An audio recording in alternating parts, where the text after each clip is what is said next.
சென்னை உள்ளிட்ட 19 மாவட்டங்களில் காலை 10 மணி வரை மழைக்கு வாய்ப்பிருப்பதாக தெரிவிக்கப்பட்டிருக்கிறது. அரியலூர், செங்கல்பட்டு, சென்னை, கடலூர், காஞ்சிபுரம், கன்னியாகுமரி, கரூர், மதுரை, மயிலாடுதுறை, நாகை, பெரம்பலூர், புதுக்கோட்டை, ராணிப்பேட்டை, தஞ்சாவூர், திருவள்ளூர், திருவாரூர், திருநெல்வேலி, திருவண்ணாமலை, விழுப்புரம் உள்ளிட்ட 19 மாவட்டங்களிலும் காரைக்கால், புதுச்சேரி பகுதிகளில் காலை 10 மணி வரை இடி மின்னலுடன் கூடிய மழைக்கு வாய்ப்பிருப்பதாக வானிலை ஆய்வு மையம் தெரிவித்திருக்கக்கூடிய அந்த அண்மை செய்தியை பார்த்து வருகிறோம்.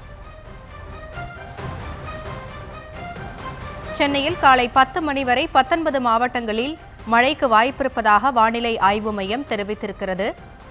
அரியலூர், செங்கல்பட்டு, சென்னை, கடலூர், காஞ்சிபுரம், கன்னியாகுமரி, கரூர், மதுரை, மயிலாடுதுறை, நாகை, பெரம்பலூர், புதுக்கோட்டை, ராணிப்பேட்டை, தஞ்சாவூர், திருவள்ளூர், திருவாரூர், திருநெல்வேலி, திருவண்ணாமலை, விழுப்புரம் உள்ளிட்ட 19 மாவட்டங்களிலும் காரைக்கால், புதுச்சேரி பகுதிகளிலும் காலை 10 மணி வரை மழைக்கு வாய்ப்பு இருக்கிறது.